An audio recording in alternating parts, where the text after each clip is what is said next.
Hi again, everyone. Patrick Finkston here. I write the Illinoize political newsletter, which you can read every day at theillinoize.com, ILLINOIZE.com. Welcome back to our sort of kind of weekly, sometimes consistent video and audio podcast. We're glad you're here. We've taken a few weeks off between veto session, which had us a little busy, and Thanksgiving, and some cold and flu bugs that were bouncing around our house. It didn't sound very pretty up here, so we've been on the shelf for a couple of weeks in the broadcast department, but we are glad to be back with you this week as we steamroll toward the Christmas season here in the lovely state of Illinois. Coming up on this show, we'll talk to Dan Petrella. He is a state government reporter for the Chicago Tribune. We'll also be joined by Representative Kam Buckner, a Democrat from Chicago, former mayoral candidate, former defensive lineman for our beloved Fighting Illini football team. So look forward to a conversation with Representative Buckner coming up as well. First, though, I think it's probably a good idea to remind ourselves the situation that we're in with migrants in the state, and really the bungling of the process that it's been between the state and the city thus far. The issue here is, of course, everybody's passing blame, and they've been doing that for some time. But we knew winter was coming, and we're going to talk more about this with Dan Petrella coming up too. But these migrants have been coming in to Chicago on buses, mostly from Texas, for months. We know that Illinois gets cold in the winter, and whether it's the city not having its act together, whether it's the state and city not communicating well, you still had people sleeping on sidewalks and in O'Hare and in police departments, and it's been a complete mess. And the governor came out in mid-November and said we're going to give $160 million to the problem and create these welcome centers and try and help build some of these tent city sort of structures. And one of the sites that had been identified was at 38th in California, kind of on the southwest side in Brighton Park, that neighborhood in Chicago. You have a bunch of money put into it, structures going up, and then last second you get an environmental report that shows there's a bunch of toxic chemicals in the dirt and you can't build there. So they pulled the plug, and it's December 14th as we record this. They're trying to figure out a different shelter idea. The tent city isn't going up. Buses are still coming to the city, and it's been a real problem.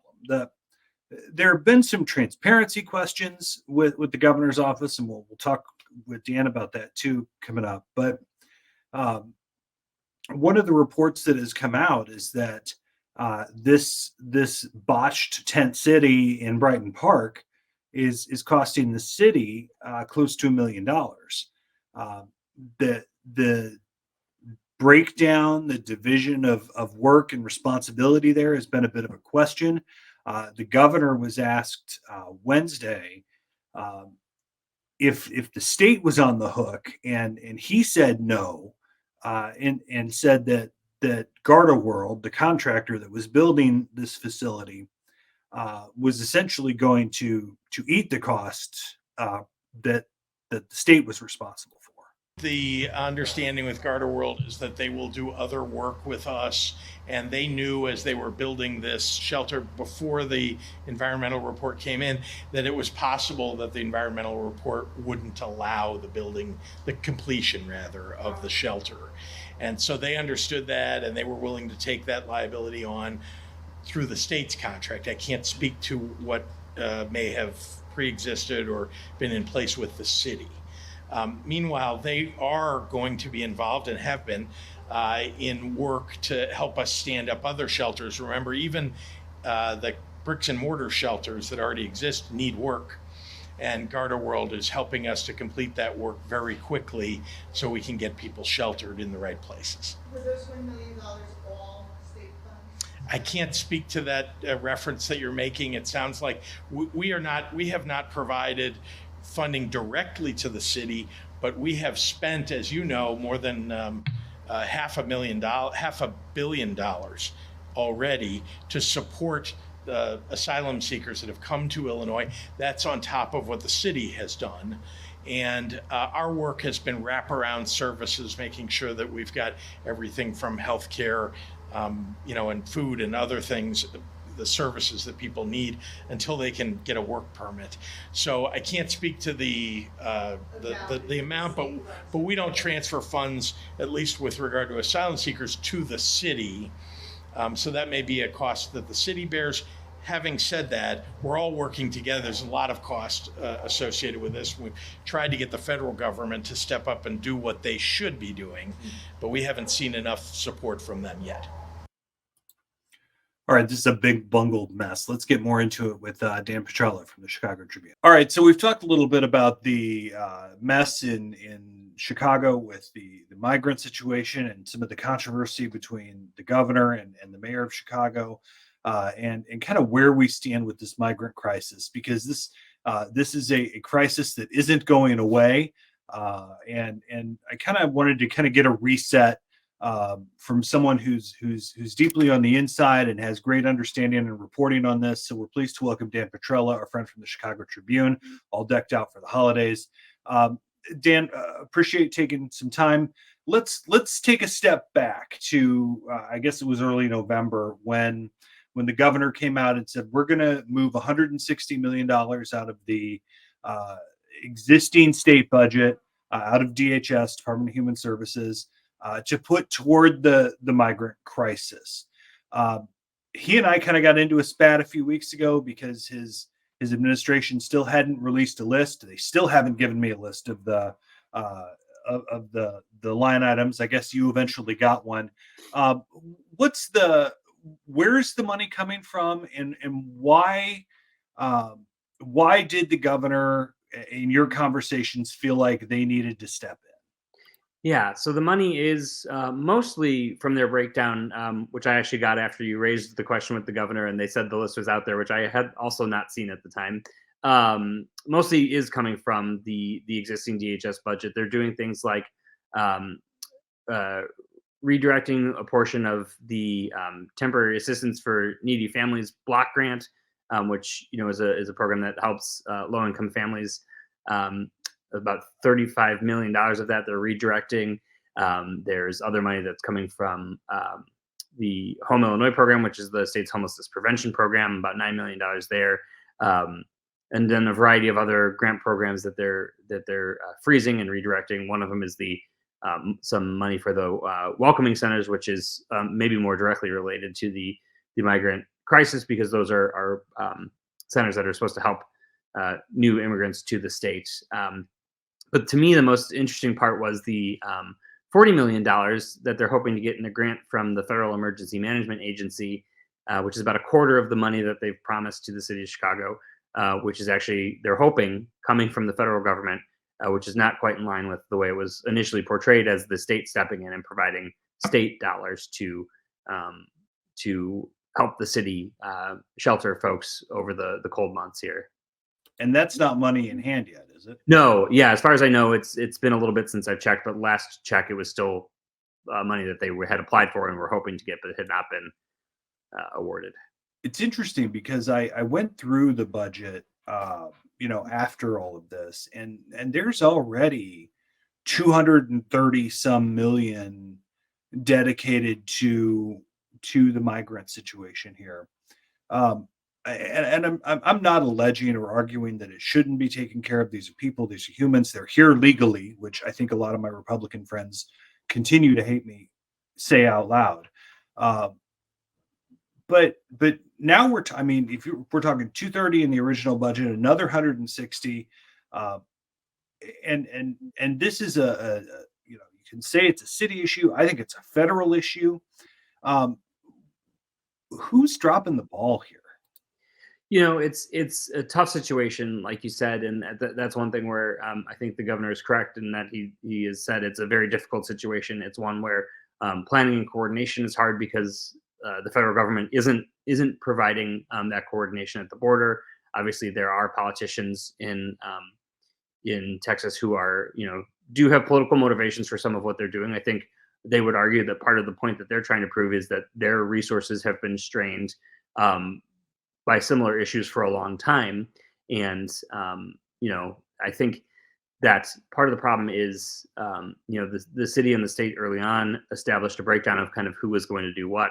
And the city was going to be responsible for the sheltering of folks for the most part, and the state was going to step in and provide, support services, rental assistance, case management, those sort of things, which the state has spent an awful lot of money on. I think it's, the last total I saw between what was spent and pledged was somewhere north of $600 million, I believe, which is more than the city has spent to date.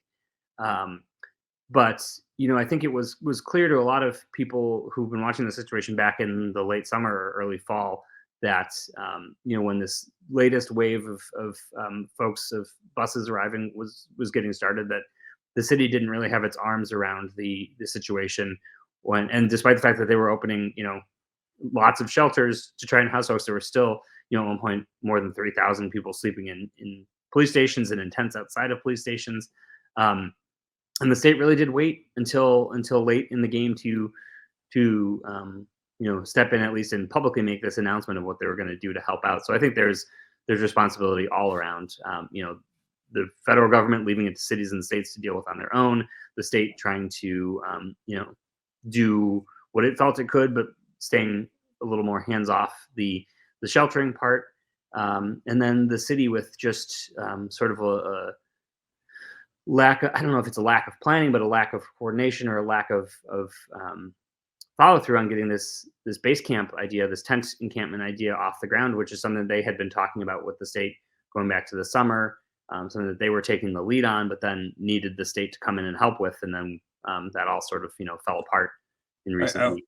I want to get to the Brighton Park thing because it's a huge quagmire and mess. But, the governor didn't jump in until mid-November or whatever it was. And, it's now December 14th that we're recording this, and the Brighton Park issue has been scrapped. They're trying to ramp up an old CVS into a shelter.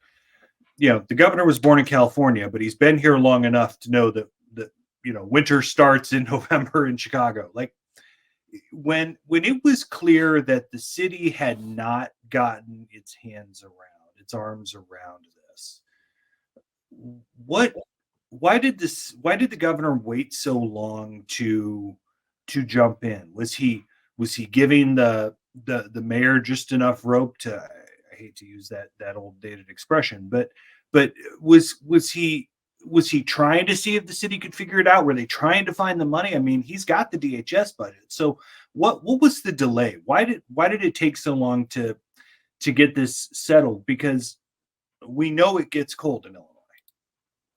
Yeah, there's been a lot of discussion going on behind the scenes. I read a lot of emails and things that we get through FOIA of discussion going on. So I know that these folks are talking every day, and it's really, I wouldn't say, it appears, is what I should say, that the governor was very interested in staying with that, as he called it, that division of labor that they had established early on. But the state was trying its best to not be in the business of being responsible for the actual physical sheltering of folks.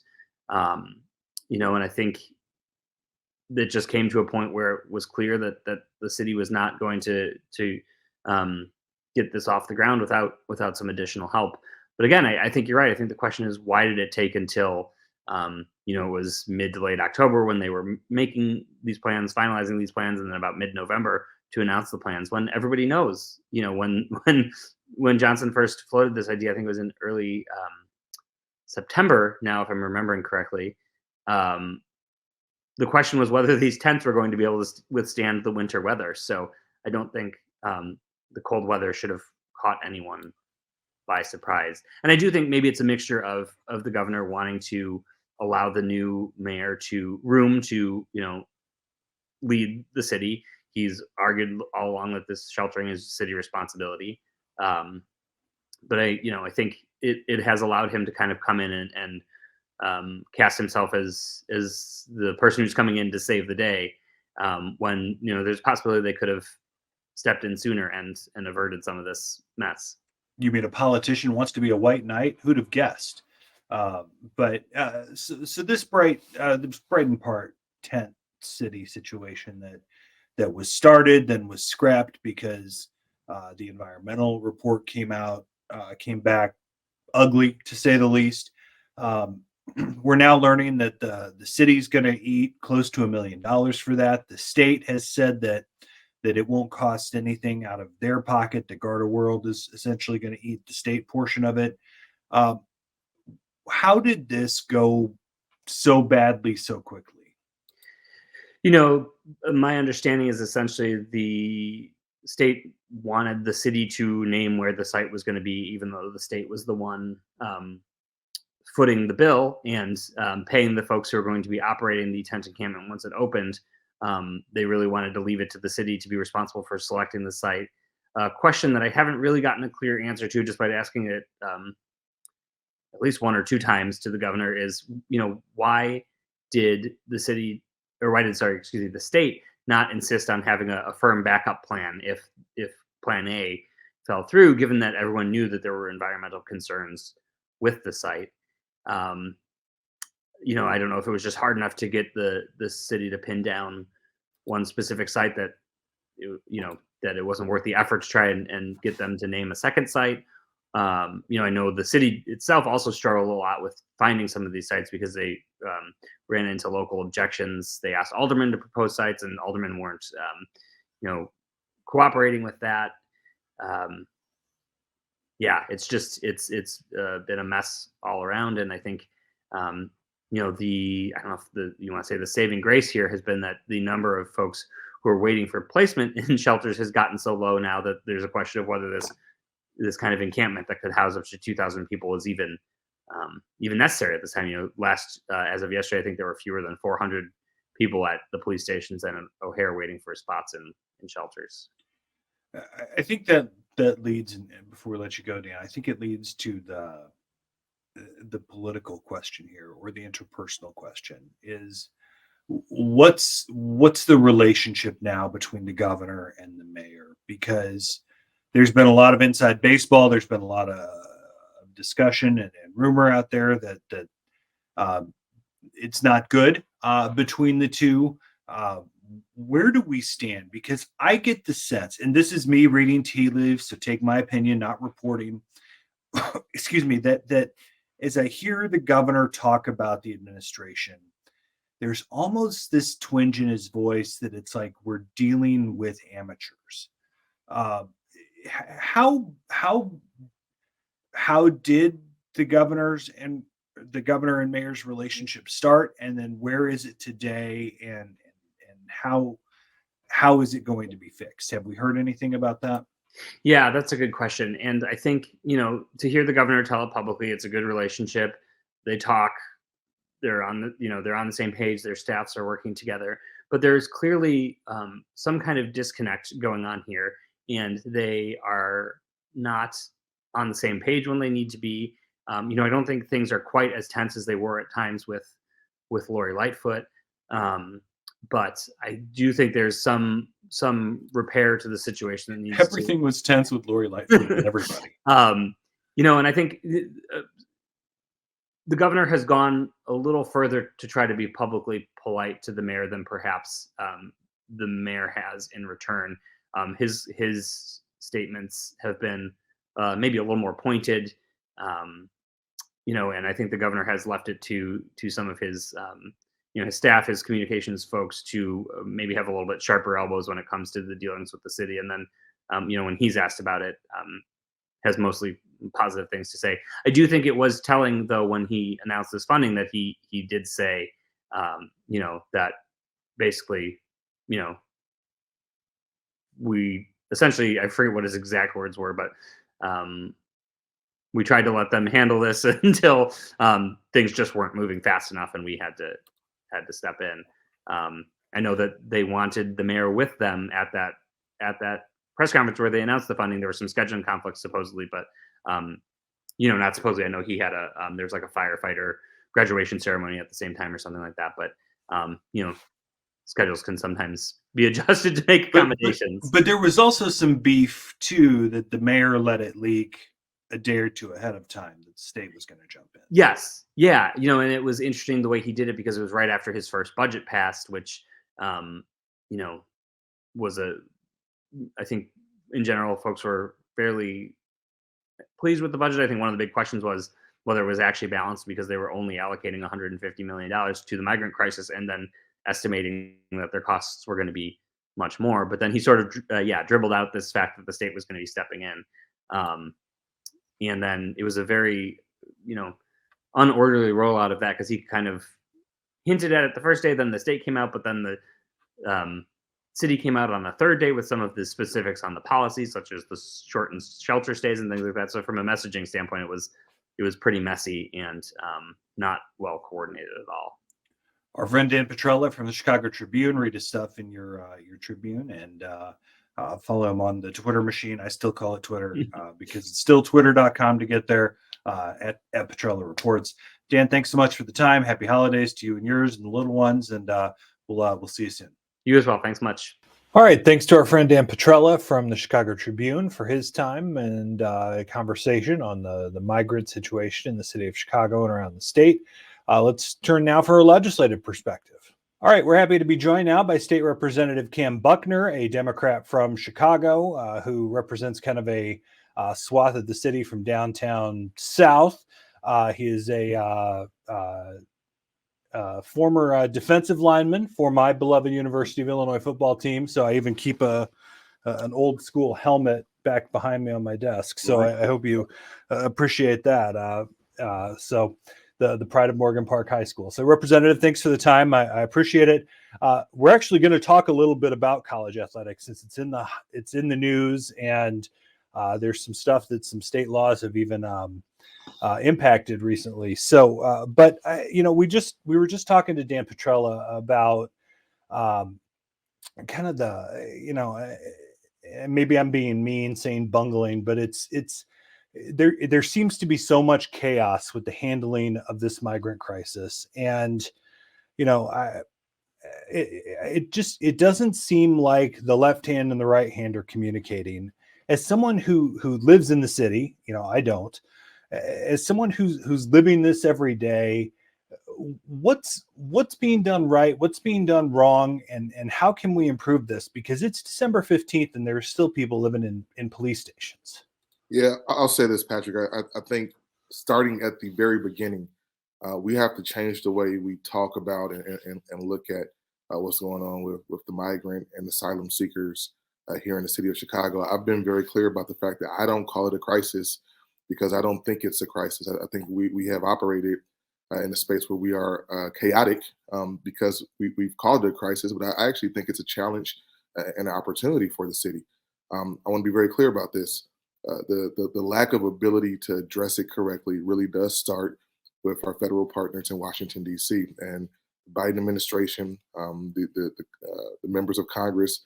The Constitution gives the federal government the exclusive right to deal with immigration and naturalization. And unfortunately, they have not done that in a way that has been sufficient. And so cities and states are having to piecemeal and put together a plan to move forward. When I say I see this as a opportunity and a challenge, not a crisis, it's because I've always said that one of the biggest issues in the city of Chicago and the state of Illinois when it comes to our future is that we've got to make sure that we can find ways to grow the city and the state. Listen, right now that's happening. The problem is it's happening to us and not with us because, we haven't, really kind of come together to figure out how to deal with it. But I remind folks that, just 20 years after Chicago was founded, more than half of our population was foreign born. We have folks coming from Poland and Russia and Ukraine and Greece and Lithuania and Bohemia at that point, and China. And then we had Irish immigrants coming in a half generation later. And then when my forefathers came here from the American South, fleeing racial persecution in the second wave of the Great Migration, many of these same questions that we're asking today were being asked then when other groups were coming here. The difference is that eventually we put a plan together, right? And so, listen, I think that it seems to be chaotic right now. I want us to take a step back and think about the smart way to do this. I've also said, Patrick, we don't have a immigration crisis here in the city per se. We have a housing crisis. What you're seeing go on with the migrants is really an exacerbation of a microcosm of what's going on with Chicagoans all around the city who can't afford rent, who don't have places to stay. And so I think we can be creative and bold and find ways to come together. I know there's a lot of talk about the governor and the mayor being on the same page. I think that we're going to get there. I don't think that this is a JD versus Brandon problem. I think this is a state versus city issue that's been going on for years, ever since, I guess, William Ogden and Shadrach Bond, right? So listen, I choose to be optimistic in this space, but I think the first thing that we have to do is talk about it as a challenge and an opportunity, not as a crisis per se. You get bonus points for the Shadrach Bond reference. We appreciate that. You do have an interesting perspective, though, considering you ran for mayor in a race against Brandon Johnson. I know that you are a good Democrat and a good, a guy that likes to get along with those, but it's hard not to look at city administration right now, or at least the way the city is being run, and not see much outside of chaos. Do you disagree with the people who think that Johnson's kind of in over his head right now? So I wouldn't say that. And as you know, I ran for that position, and I also count the mayor among my friends. There's always things that we can do differently, and I don't think the mayor doesn't need me to defend him or to criticize him in this space. But what I've tried to do is offer help from the position I sit in today. I know the perception is reality for folks often. And when it seems like, as you said earlier, the right hand and the left hand don't know what each other are doing, and that folks are siloed, and there seems to be not a cogent, coherent plan. When it appears that way, I know people get a little restless, right? And so, what I just remind folks, whether it's my friends in the city council, or the folks who are doing staff work at the administration level, is that it's not, we have to find ways to be aspirational and inspirational, right? But also operational. People have to see that it's working. And I think that there's some growing pains going on there, but I've got full confidence that we'll get to it. So I didn't bring you in to talk fully on the migrant thing. So I appreciate you giving me a chance to ask on those, since we'd been talking about it in the show anyway. But I wanted to talk to you specifically, since this has been in the news this week with the Chicago Bears and their ongoing saga in the search for potentially a new stadium. The idea of Arlington Heights was out there. There's talk now of potentially building a new stadium on the museum campus just south of the current Soldier Field, which Friends of the Parks are against. Then there's the idea of funding. How the heck do you pay for it? Because the Bears themselves don't have $5 billion that they're sitting on, and there doesn't seem to be a lot of interest in government subsidizing a giant project like this. Where do we stand today with the Bears? I think there are a lot of people that thought it was a foregone conclusion they were going to Arlington Heights. Doesn't seem like that now. Where do we stand? Well, this is actually it's a great way to segue. Given the last question, I think the reason that the Arlington Heights foregone conclusion is not true today is because the mayor was able to walk into this space with clear eyes and have an honest conversation with the Bears brass about where he was and what needed to happen coming next. So I think the reset button was pushed, and I'm grateful to both Mayor Johnson and Kevin Warren for listening in that space to figure out what we do next. Now we've got to figure out what we do next. Patrick, I was just thinking about this morning. In January of 2002, the Chicago Bears played in the NFC Divisional Championship game against the Philly Eagles. I'll never remember that game, led by Donovan McNabb, a Chicago kid, right? They lost that game, I think, 33-19. I remember it because I was a junior in high school and I was working as an usher or a guest service representative, which was our title at Soldier Field. And that night after the game was over, as I walked out the stadium, the wrecking balls began to swing and they were literally pulling the chairs out of the concrete to begin the renovation. What I know now that I did not know then is that that $587 million plan, where the Bears chipped in $100 million, the NFL chipped in $100 million, and the taxpayers of Chicago were on the hook for the other $400 million through bonds that were backed by the hotel motel tax and other things. That it was a really, really bad deal. It was a bad deal because today, over 20 years later, that money is still owed. And I think we owe $640 million on it now, right? There's basically $0 on the principal paid That's down from the project that started in 2002 and was approved by the legislature in 99, I think it was, or 2000, whatever it was. But it is the amount of money that's still left on that project that opened in September of 2003. Yeah, is enormous. Yeah, so it was a bad deal. And what it should do is inform us to never go down that road again. And so once again, you'll see a thread here. Maybe it's my Christmas optimism, but I've talked about this once again as an opportunity. If the Bears are very serious about staying in the city of Chicago, which I think they should be, I think it's something special about the fact that all of our professional sports teams actually play their home games within the confines of the city of Chicago. If they're serious about staying, then we've got to begin to have conversations on what that looks like. What happens with Soldier Field, and those of us who are students of the history of that building and of the Bears, we know that the Bears, kind of just ended up there. That place was never meant to be an NFL stadium, which is why it does not present itself as an NFL stadium. But we have some opportunities and some options. I understand the advocates who are against building anything on the parkland near the lakefront. I just want to remind folks that the Lakefront Protection Ordinance says that there should be no private development, and private being that key piece, which is why I've talked a lot about what kind of public-private partnership we can create that works for both the city and for the Bears. But it has to be something that's done, I think, in full public view. The people of Chicago have to know what's going on. They have to have a say-so in this. What's the attitude among your caucus in the legislature about any role for the state in a new stadium?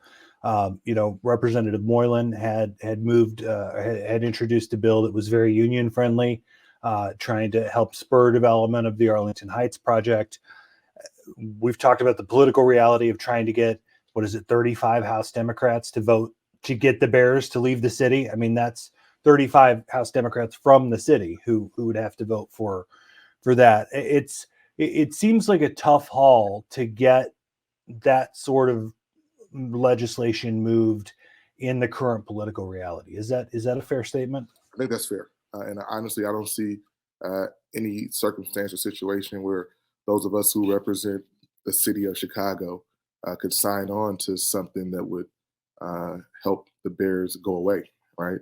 The Chicago delegation has really stood up and been very clear. And I've been one of the loudest voices in that space that we want to find ways to help the Bears stay. But we also have been very clear. I know I've been very clear about the fact that I don't believe that public dollars should be going for private development, which is once again why I land back at the space of public-private partnership in a way that works for both the city, the state, and the Bears. What I also will say, Patrick, is that we've got an opportunity to do something different here. Stadium financing has gone a certain way for a very long time, and it's left cities and states on the hook. We know what just happened in Virginia with 2 sports teams leaving the Washington, D.C. Proper District of Columbia area to go to the state of Virginia.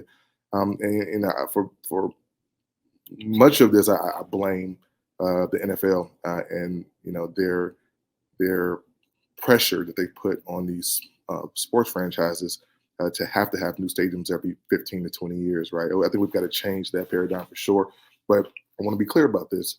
The Bears are in a very disadvantaged position in Soldier Field. They can't get money off the concessions. They don't get money off the parking lots, and they can't have naming rights, among other things, right? That their counterparts around the league are able to do to raise revenue. And so, and it's the smallest stadium in the league. In the league, right? And so, all that being true, I think there's a way to bring some smart minds together, some people who are willing to have conversations about what the financing looks like. If there are ways that we can use this to kind of deal with some of the city's prevailing issues, and what a deal that doesn't look like the 2001 deal would look like. What does your gut tell you? 2033, when the current lease at Soldier Field is up, where do you think the Bears will be playing? I think they'll be playing in Chicago. Now, whether that will be in Soldier Field or in a different stadium elsewhere, I'm not sure where that goes. There is the parking lot that they've been talking about. I've brought up the old Lakeside East building, the old black building in McCormick Place, which I think there's a way to actually keep the stuff that's above, that's below ground there, like the Erie Crown Theater, and build above, and also maybe find a way to give more park space back to the people, which I think would be in line with what Friends of the Park may want. There are also places around Chicago, not to complicate this, but there's the Southworks facility down on the southeast side. I'm not sure what's going on with the 78. There may be some space there. I've heard recently there may be some space at the new Bronzeville Lakeshore, which used to be Michael Reese Hospital, was once slated to be the Olympic Village. And Mayor Daley bought that money, bought that property about 20 years ago. And so, listen, there are some opportunities. Hopefully, we can get creative on it. Representative, you've been at the forefront of the college athletics issues out there, specifically paying players, the name, image, and likeness situation. Again, former college athlete. The NIL stuff has blown up. You surely saw the quote from the coach at Nebraska a few weeks ago, where he said, essentially, to bring in a good quarterback, it's going to cost the program, the donors, whoever, $1.5 million or $2 million a year. Is NIL backfiring a little bit, that it's turned the game, instead of let's pay the players for doing what they're doing, instead of completely bilking them, to now there's no difference in pro versus college? There has been, I think, some unintended consequences in this space, and I don't mind saying it. But honestly, when we passed our NIL bill in Illinois, I think we were the last state to pass one and get one signed before the NCAA, made a ruling on NIL. I remember saying from the floor that I wish that we did not have to do this, but I felt that because of a lack of action from the NC2A, that we were forced. States around the country were forced to piecemeal and put together some policy that would at least address this. And I still feel that way today, because I don't think that state legislatures should have had to do that, but we were put in a position where we had no other choice because the NCAA did not act. Listen, I want to remind folks that the NC2A was created, 120 years ago, with the help of one of my political heroes, the trust buster, the Rough Rider, Teddy Roosevelt, to help with safety concerns for college football players. And over time, it has grown into something that I'm really not sure what the NC2A is. It's one of the most poorly run institutions in this country. And while the leadership matters there, whether it's Miles Brand or Charlie Baker or Mark Emmert or Cedric Dempsey, who ran it for a number of years. That's a Illinois guy. Cedric Dempsey was from Equality, Illinois, I believe.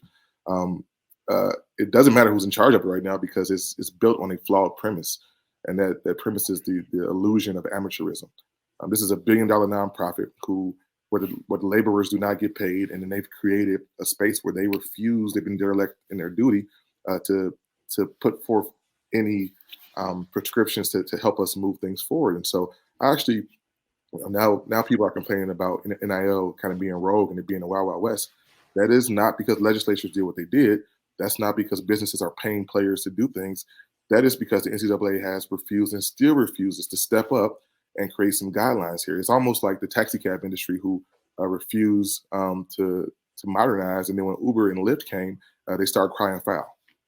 Mm-hmm. Do you see, because the way NIL works, and maybe we're crossing in from a policy discussion to a sports discussion here, and maybe you see an opportunity there, but a swimmer at Illinois or a lacrosse player at Northwestern aren't getting from NIL what Caleb Williams, the quarterback at USC, is getting in NIL sort of deals. Is there an inherent unfairness to the whole setup? Because even if you're a college athlete, it's still only the superstars. It's the LeBron Jameses of college that are making the big money here. Well, I actually will push back on that a little bit. I think, well, I know for sure when we began to do this work in Illinois, we knew that the starting quarterback at Illinois or the starting point guard at Northwestern was going to have an opportunity to make a lot more money than most folks. But what we also knew is that the women's softball player at Western Illinois, who may be a fan favorite on campus in Macomb and has a big social media following, can get a contract to endorse the pizza place or the burger place and make more money than she would have otherwise, especially for folks who won't have the opportunity to make money through their sports in the pros after college is over. That's who I was thinking about. The guys and gals who are going to make it big are going to make it big no matter what. And maybe this is just them getting it a little bit earlier, but it was the folks who wouldn't have an opportunity to make money off their own name, image, and likeness, and really needed that space to do so that I was thinking about. And so I think it's a double-edged sword. Yes, the people who are bigger superstars are going to make more money. That's the way the operation is going to work regardless, right? But I also think this is a opportunity for those who we may never hear from again after they leave campus to share in the largesse. Representative Kam Buckner, Democrat from Chicago. Representative, appreciate the conversation. Lots of stuff we could have continued to talk about. Maybe we can get into it next spring when we can catch up in Springfield. We'd love to, Patrick. Thank you for having me, man, and Merry Christmas. Same to you. Thanks so much. Thanks to State Representative Kam Buckner for his time. Appreciate the conversation and perspective on some of these issues that are out there. A lot more I wanted to get to with him as well, but we kind of ran out of time. So hopefully we'll have a chance to sit down with him in Springfield this spring and do it again. Also, thanks to Dan Petrella from the Chicago Tribune for his thoughts and reporting and the work that he's doing covering state government as well.